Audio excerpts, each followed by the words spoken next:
로마서 8장 12절에서 17절 말씀을 통해서 하나님 자녀의 증언이라는 제목으로 하나님 말씀을 함께 나누겠습니다. 여러분 살면서 빚 져본 적 있습니까? 빚을 져본 적이. 성경에도 빚진 사건이 나옵니다. 엘리사가 활동하던 시대에 어느 선지 생도가 열심히 이제 공부를 한 거죠. 선지자의 길을 가려고. 그런데 그만 그가 죽고 말았습니다. 그가 남긴 것은 뭐만 남겼냐면 빚만 남겼어요. 가정 형편이 좋지 않았습니다. 그 선지 생도가 죽은 다음에 그 이제 빚을 져준 사람, 쉽게 말해서 돈을 꿔준 사람이 당신 상환 능력 안 되지, 돈 못 갚지, 그러면 당신 두 아들 있잖아, 내가 그 두 아들 데려다가 내가 종시킬 거야 라는 선전포고를 합니다. 뭐 언제까지 기한을 줬겠죠. 그러니까 이 여인이 답답하니까 엘리사를 찾아가지요. 찾아가서 하는 말이, 당신 내 남편 잘 알지 않습니까? 그 성실했던 그 사람, 근데 불꽃 한번 피워보지 못하고 복음도 증거해보지 못하고 그만 세상을 떠나지 않았습니까? 근데 그가 남긴 것은 우리 집에 빚밖에 없습니다. 만약에 빚을 못 갚으면 체주가 와가지고 나의 두 아들을 데리고 가서 종 삼는다고 합니다. 황당하죠. 그러니까 엘리사가, 그러면 너네 집에 뭐가 있냐? 뭐가 있겠어요? 있으면 팔아서 돈 만들어서, 아니 자식을 종으로 보내고 싶은 부모가 어디 있습니까? 아무것도 없어요. 근데 뭐 한 병에 기름이 조금 있다는 거예요. 그러니까 처방전을 내리기를, 너 빈 그릇 빌려와서 문을 닫고 너희 집에 있는 그 병을 그릇에다 부어라. 그래서 빈 그릇을 빌려다가 이제 아이들하고 빈 그릇 빌려서 집에 가서 방 안에 들어가서 이 병 하나 있는 거를 그릇에 붓습니다. 근데 상식적으로 이게 다 떨어지면 끝나야 되는데 안 끝나고 계속 부어지더라는 거예요. 이게 성경의 허구가 아닌가, 이런 일이 어떻게 가능한가. 사실을 있는 그대로 우리에게 보여준 거니까요. 그래서 빈 그릇을 가지고 온 거에다 다 채웠어요. 그러니까 더 그릇이 없냐 그랬더니 없습니다. 기름이 거기에 딱 그치게 됐죠. 그리고 선지생도한테 가서 이제 결과는 뻔하잖아요. 엘리사는 다 알고 있지 않습니까? 그 기름을 팔아서 빚을 갚고 너와 내 두 아들이 생활하라. 여러분, 빚은 이렇게 어찌 보면 사람의 생명까지도 앗아갈 수 있는 무서운 거죠. 근데 오늘 우리가 읽은 본문의 말씀에 보면 빚이라는 단어가 등장을 합니다. 사도 바울이 말하기를, 오늘 말씀에 보면 12절에 이렇게 기록되고 있죠. 그러므로 형제들아 우리가 빚진 자로 돼. 형제들아 우리가 빚진 자로 돼. 여기서 말하는 그 빚은 사도 바울이 지금 로마 교회를 향하여 쓴 편지 아닙니까? 그러니까 로마 교회의 편지에서 당신들이나 나나, 우리라는 표현은 나도 포함되고 당신들도 포함되는 거잖아요. 우리가 다 빚진 자라. 그럼 무슨 빚을 여기서 사도 바울은 말하는 거죠? 사도 바울이 말하는 빚은, 너 돈 얼마 나한테 꿔갔잖아, 그러니까 그거 나한테 갚아야지, 그 빚을 말하는 개념이 아니죠. 무슨 빚을 말하고 있습니까? 복음을 빚진 자라라는 거예요. 로마서 1장 14절 15절, 헬라인이나 야만인이나 지혜 있는 자나 어리석은 자에게 다 내가 빚진 자라. 그러므로 나는 할 수 있는 대로 로마에 있는 너희에게도 복음 전하기를 원하노라. 그러니까 사도 바울이 로마에 편지를 보낼 때 빚진 자의 심정으로 이렇게 편지를 쓴 거예요. 그러니까 사도 바울이 1차, 2차, 3차 전도 여행을 다니면서도 그 마음 가운데는 무엇이 있습니까? 내가 복음에 빚을 졌으니 이 빚을 갚기 위해서 복음을 전하러 다니는 거예요. 여러분, 만약 빚을 내가 졌다고 하면 나에게 빚을 준 사람이 있잖아요. 쉽게 말해서 나에게 돈을 꿔준 사람이 있지 않습니까? 그러면 나는 누구에게 속하여 있느냐? 그 빚을 내어준 사람에게 내가 속하여 있는 거예요. 마치 이 앞부분의 선지생도의 아내가 빚을 못 갚으면 그 빚진 자에게 아들을 빼앗기게 될 그 위기가 임하였던 것처럼. 그러니까 우리가 지금 빚진 자로다 그랬는데, 그러면 만약에 우리가 은행이나 이런 데 어디 가서 돈을 받으려고 할 때 내가 능력이 안 돼요. 상환 능력이 안 돼. 재산이 없어요. 그러면 누가 이제 저기 했습니까? 보증을 선다고 그러죠, 그때. 그때 쓰는 사람 보증이라고 그래요. 그래서 보증인은 은행 같은 데 가면 당신은 상환 능력 안 되니까, 능력이 없으니까 보증인을 데려오십시오. 보증인은 재산이 있는 사람, 재력이 있는 사람. 만약에 당신이 상환을 못하면 이 사람이 대신 갚을 수 있도록 보증을 세우는 거예요. 여러분, 우리가 하나님의 자녀인 것을 보증하시는 분이 있는데 그분이 누구래요? 오늘 말씀해 보니까 여러분들이 하나님의 자녀지요. 그것을 증인 서는 분, 확증시키는 분이 있는데 그분이 누구래요? 성령님이래요. 16절 말씀 봅시다. 16절. 성령이 친히 우리의 영과 더불어 우리가 하나님의 자녀인 것을 증언하시나니. 우리가 하나님의 자녀인 것을 누가 증언한대요? 성령이 증언하신다. 자, 그러면 성령이 참으로 중요하다는 거 아니에요? 성령께서 보증선다는 거 아닙니까? 왜 그러느냐? 여러분, 예수님께서 말씀하셨어요. 사람이 물과 성령으로 거듭나지 아니하면 하나님의 나라에 갈 수 없다. 그러니까 이거 쉽게 말하면 이거 성령 받지 않으면 하나님 나라 가요, 못 가요? 못 가요. 성령 받지 않으면 못 가는 거예요. 그러면 내가 성령 받았는지 안 받았는지 어떻게 알 수 있다고 그랬어요? 예수님이 나의 구주이십니다 라고 고백하는 사람은 성령 받은 사람. 이 고백이 안 되어지면 성령 받지 않은 사람. 그러니까 여러분, 예수님이 나의 구주가 돼야, 내 안에 들어오셔야 뭐가 해결함 받는 거예요? 죄가 사함 받는 거잖아요. 이 방법이 아니고 죄사함 못 받는다고 그랬잖아요. 다른 이로서는 구원 얻을 수 없다 그랬잖아요. 그러니까 예수님이 나의 구주이십니다 라고 고백하는 순간 내가 뭐가 돼요? 하나님의 자녀가 된 것이고, 그것을 보증서는 분이 누구라고요? 확증시켜 주는 분이 누구라고요? 성령님이시다. 그러니까 성령이 임하지 않고는 내가 예수님을 나의 구주라 고백해요, 못해요? 못하는 거예요. 성령 받지 않으면 예수님이 나의 구주이십니다 라고 고백할 수 없는 거예요. 여러분, 말세에 우리가 꼭 구해야 할 것이 있는데 그게 뭐냐면 성령의 충만함이에요. 성령 충만을 우리가 꼭 구해야 되는 거예요. 해도 되고 안 해도 되는 문제가 아니에요. 그래서 성경에 보면 성령을 소멸치 말라라고 말하고 있고, 술 취하지 말라, 방탕한 것이니 성령의 충만을 받으라 그랬어요. 그러니까 말세 우리가 꼭 구해야 될 것이 성령의 충만함인데, 자, 성령의 충만을 받으려면 이렇게 살아야 된대요. 12절과 13절 보겠습니다. 12절, 13절. 그러므로 형제들아, 우리가 빚진 자로 돼 육신에게 져서 육신대로 살 것이 아니니라. 너희가 육신대로 살면 반드시 죽을 것이로되 영으로서 몸의 행실을 죽이면 살리니. 자, 우리가 빚진 자로 돼 육신에게 져서 육신대로 살 것이 아니니라. 이 육신을 말하는 의미는 뭐냐면 우리의 옛 자아를 말하는 거예요. 이거는 내가 예수 믿기 전의 자, 예수 믿기 전의 자, 이거를 옛 자, 변화되어지기 전에 육신에 속해 있던 사람, 이거를 옛 자라고 하고, 13절 너희가 육신대로 살면 반드시 죽을 것이로되. 여기서 말하는 죽음은 육신의 죽음을 말하는 의미가 아니죠. 영원한 하나님의 나라, 천국에 가지 못한다라는 걸 말하는 거죠. 죽을 것이로되 영으로서 몸의 행실을 죽이면 살리니. 여기서 말하는 영으로서 몸의 행실을 죽이면, 이 영은 새 자아를 말하는 거예요. 내가 이제 예수 믿고 변화되어진 새 사람이 된 것을 말하는 거예요.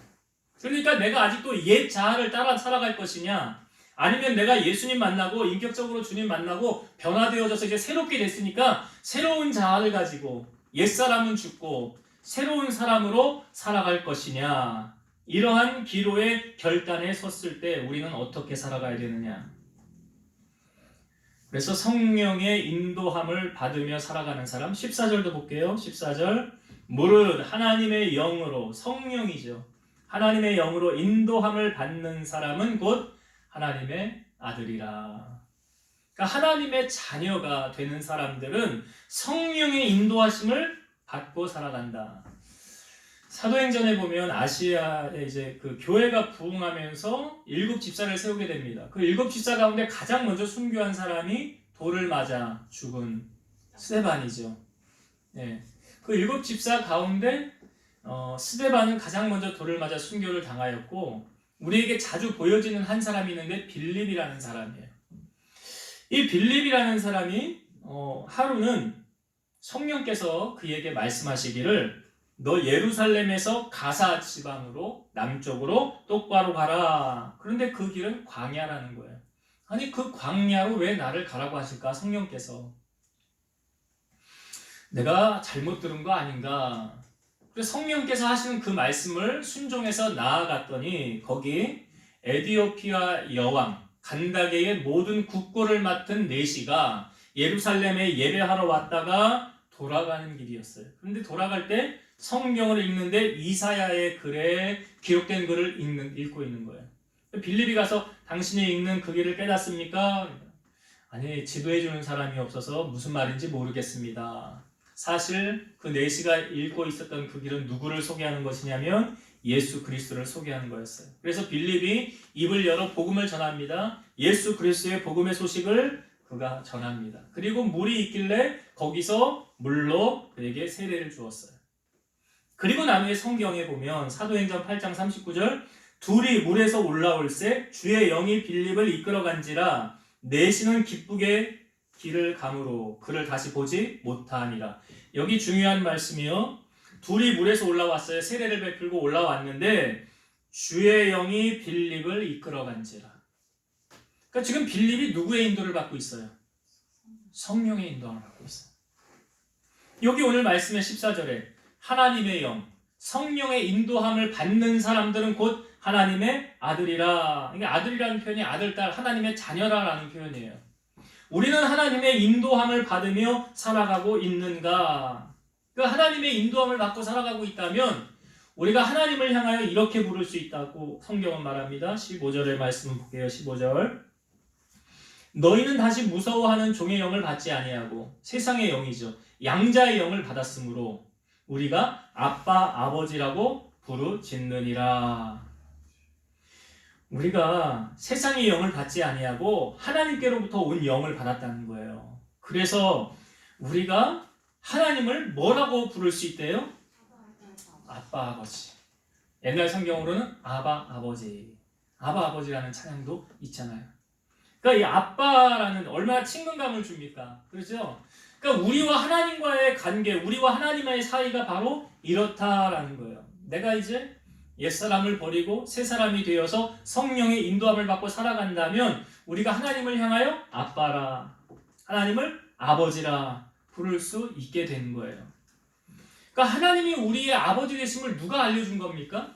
성령께서 알려준 거예요. 그러니까 성령이 증인되어져서 우리에게 알려주신 거예요. 그래서 우리가 하나님의 자녀가 되었다라고 16절 말하고 있고요. 그리고 17절의 말씀 한번 보겠습니다. 17절 자녀이면 또한 상속자 곧 하나님의 상속자요 그리스도와 함께한 상속자니 우리가 그와 함께 영광을 받기 위하여 고난도 함께 받아야 할 것이니라. 여기 상속자라는 표현을 하고 있어요. 대개 보면 부모님들이 돌아가시기 전에 유산을 어떻게 해요? 누구에게 줍니까? 자녀들에게. 우리가 아까도 밥 먹다가 누가 뭐 어떤 얘기 했는데 자식들에게 돈 물려주면 그 자녀는 망하게 만드는 지름길이다. 한번 상속을 그렇게 합니다. 보통은 자녀에게. 그럼 여기 말씀에 보면 자녀이면 또한 상속자. 우리가 누구의 상속자예요? 하나님의 상속자다라고 표현하고 있어요. 그래서 그리스도와 함께한 상속자다. 그래서 그 다음 나오는 말씀이 우리가 그와 함께 영광을 받기 위하여 고난도 함께 받아야 할 것이니라. 영광을 받기 위해서 뭐도 받아야 된대요?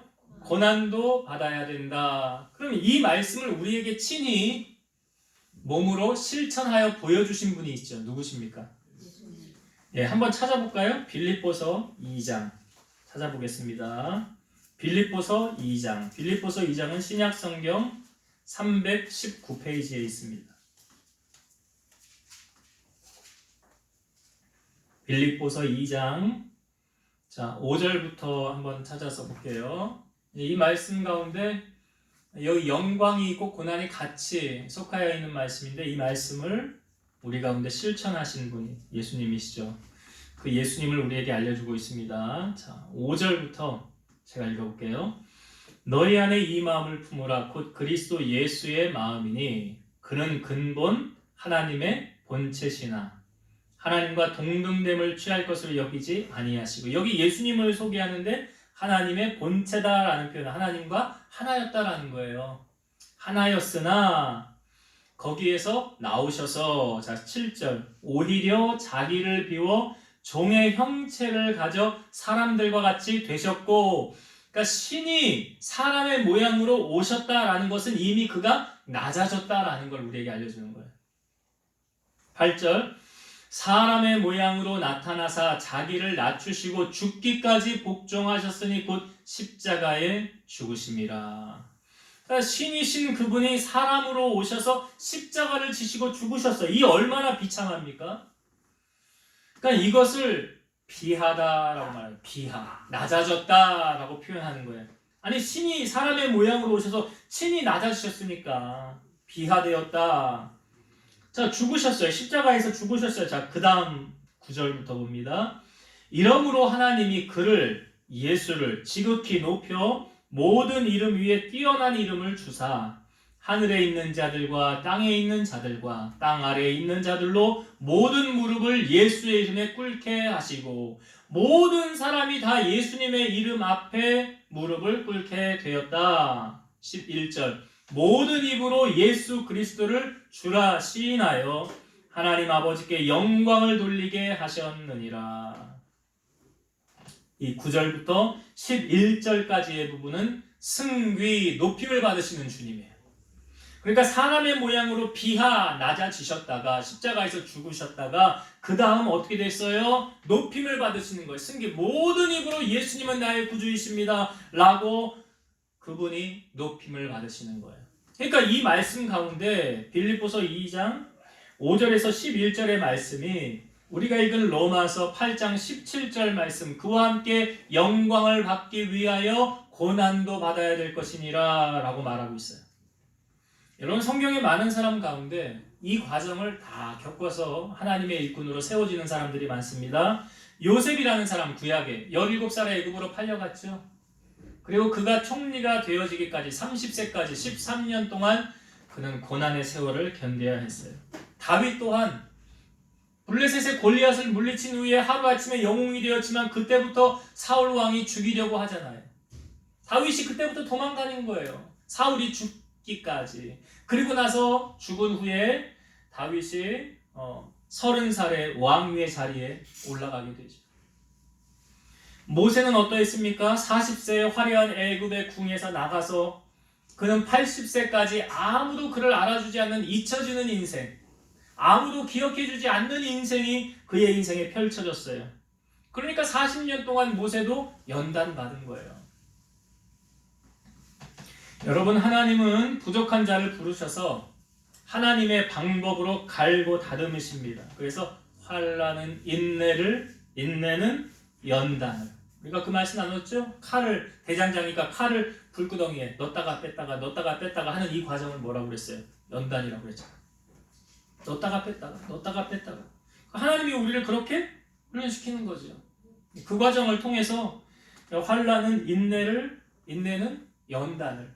그러니까 자꾸 고난도 자꾸 견뎌보면 힘들지만 이거 겪고 나면 그 다음에 작은 거는 아무것도 아니잖아요. 쉽게 넘어갈 수 있잖아요. 그 과정을 하나님이 우리로 하여금 그릇을 크게 만들기 위해 시키는 것이고 그 과정 속에 마지막으로 환난은 인내는 연단은 소망을 이루느니라. 그러니까 믿음의 분량도 여러분 젖먹이 수준의 믿음의 분량을 가진 사람이 있어요. 이건 우유밖에 못 먹는 거예요. 젖먹이는. 그 다음에 조금 성장하면 이제 아이가 되는 거죠. 네, 아이가 되고 그 다음 더 성장하면 청년의 분량에 가고 그 다음 더 성장하면 장년의 수준으로. 그러니까 믿음도 이렇게 쌓아져 가는 거예요. 하루아침에 아기가 하루아침에 어른 될 수 없잖아요. 믿음의 분량도 그런 거예요. 이렇게 차근차근히 해서 올라가는 거예요. 여러분 찬양 가운데 쓴 잔이라는 찬양이 있어요. 쓴 잔.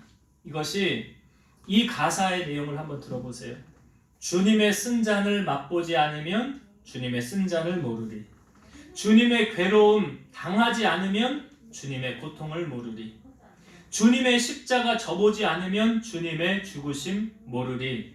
주님의 쓴 잔은 내 것이요 주님의 괴로움 내 것이며 주님의 십자가 내 보물이라. 또한 그의 부활 내 영광이라. 주님의 그 고난이 나의 고난이 되어질 때 주님의 그 영광이 나의 영광이 될 수 있다는 거예요. 우리가 이 땅에 살면서 여러 가지 시련과 불시험이 우리에게 닥칠 때, 특별히 마귀가 우리를 넘어뜨리려고 할 때 성경은 이렇게 말하고 있어요. 근신하라 깨어라 너희 대적 마귀가 우는 사자같이 두루다니며 삼킬 자를 찾나니 너희는 믿음을 굳건하게 하여 그를 대적하라. 이는 세상에 있는 너희 형제들도 동일한 고난을 당하는 줄을 알미라. 여기 세상에 있는 너희 형제들도 이 고난을 당했으니까 너희도 이런 것이 닥칠 때 너희도 깨어서 믿음을 굳건하게 해서 대적해라. 베드로전서 4장 12, 13절 사랑하는 자들아 너희를 연단하려고 오는 불시험을 이상한 일 당하는 것 같이 이상히 여기지 말고 오히려 너희가 그리스도의 고난에 참여하는 것으로 즐거워하라. 이는 그의 영광을 나타내실 때에 너희로 즐거워하고 기뻐하게 하려 함이라. 고난이 올 때, 불시험이 올 때 이상한 일 당하는 것처럼 생각하지 말고 그리스도의 고난에 참여하는 것으로 즐거워해라. 왜? 그 이유가 뭐래요? 그가 영광을 나타내실 때에 너희로 즐거워하고 기뻐하게 하려 함이라. 그러니까 오늘 로마서 8장 17절의 말씀, 그와 함께 영광을 받기 위하여 고난도 함께 받아야 할 것이니라. 그런데 여러분 너무 이 말씀 속에 너무 겁먹을 필요가 없는 게 뭐냐면 하나님이 우리가 감당할 만한 것만 주시죠. 고린도전서 10장 13절 하나님이 우리에게 시험을 주실 때 감당할 것만 주시고 감당하지 못할 때는요 피할 길을 내사 너희로 능히 감당하게 하시느니라. 그러니까 하나님이 우리의 체질 잘 아세요. 너는 이 정도는 할 수 있겠다 하는 거 주시는 거고 넌 이거는 힘들겠다 하는 거 안 주시는 거예요. 그러니까 하나님이 우리를 너무나 잘 아시기 때문에 그래서 주님의 말씀 붙잡고 성령의 인도에 따라 살면 우리가 못할 것이 없고 우리가 못 이길 것이 없다는 것. 나 이제 말씀을 정리하고 마치겠습니다. 여러분 우리가 구원받은 하나님의 자녀가 됐어요. 그것 우리가 구원받았다는 것을 누가 보증한다고요? 성령님이 보증하고 있어요. 그래서 성령으로 아니하고는 우리가 예수를 주시라 할 수 없다. 그러니까 여러분 구원의 역사는 사람이 하는 게 아니에요. 우리 환경 자매님이 오늘 우리 교회 등록했는데 이게 사람의 계획과 뜻대로 이거 되어지는 거 아닙니다. 그러니까 어떤 목사님들도 그런 이야기를 해요. 설교 한 편으로 그 사람이 변화되는 경우는 거의 없다. 그런 경우는 별로 없다. 하나님께서 그 마음을 움직여 주시니까 그게 가능한 것이지 인간이 하는 것이 아니다라는 거예요. 그러니까 성령의 역사, 그럼 사도행전을 우리 다른 말로 뭐라고 해요? 성령행전이라고 그러잖아요. 성령의 임하심과 교회가 탄생되어졌듯이 오늘 우리가 힘쓰며 구해야 할 것, 성령의 충만함. 성령 충만함 받을 때 우리가 성령의 인도함을 받을 수 있는 것이다. 그렇게 살아갈 때 우리가 하나님을 아바, 아버지라 부를 수 있고요. 그 은혜, 그 성령 충만함을 여러분 구하시고 또 한 가지는 우리가 힘들고 어려운 시련과 고난을 겪을 때 예전에 이런 찬양이 있었어요. 모래 위에 발자국이라는 그런 찬양이 있었는데 그런 글도 있어요. 예수님이 어떤 사람과 함께 이렇게 가는데 이렇게 지나간 세월을 이렇게 보여주는 거예요. 그런데 모래 위에 발자국이 두 사람이 이렇게 가다가 어떨 때는 발자국이 한 사람 발자국만 있대요. 그리고 또 두 사람 발자국 가다가 또 한 사람 발자국이 있대요. 그러니까 이 사람이 주님에게 묻는 거예요. 주님이 저와 늘 함께 하신다고 그랬잖아요. 그럼 발자국이 두 개가 계속 같이 가야지 왜 저 때는 발자국이 하나만 있습니까? 라고 말할 때 주님께서 그때는 네가 너무 힘들어서 내가 너를 안고 갔느니라. 네가 너무 힘들고 고난스럽고 어려울 때 내가 너를 떠난 것이 아니라 너를 내가 안고 갔느니라. 여러분 주님의 영광을 받기 위해서 우리가 고난도 예수님도 그랬잖아. 빌립보서 2장의 말씀. 그래서 그 고난은 결국 우리를 더욱 성장시키시고 더 큰 상급으로 우리에게 주시려고 하나님이 행하시는 길이다 라는 것을 여러분이 아시고 그 고난을 당할 때 성경은 분명히 말합니다. 너희로 하여금 즐거워하고 기뻐하게 하려 한다. 그리스도의 고난 같이 동참해서 이 고난의 패배자가 되는 것이 아니라 주님과 함께 승리자로 거듭나시기를 주의 이름으로 축원드립니다. 기도하시겠습니다. 살아계신 하나님 감사합니다.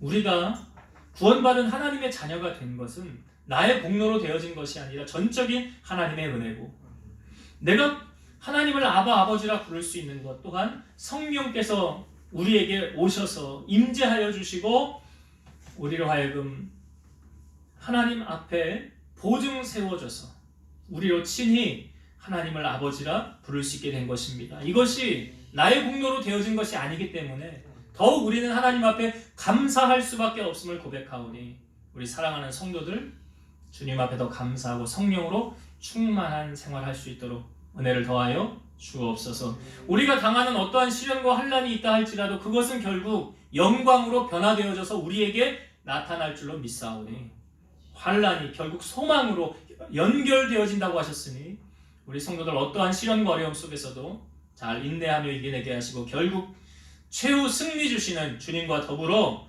기쁨을 함께 누리는 우리 성도들이 다 되게 하여 주옵소서.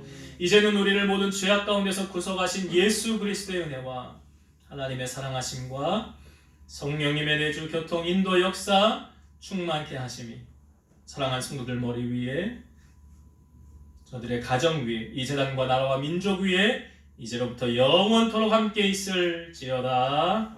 아멘.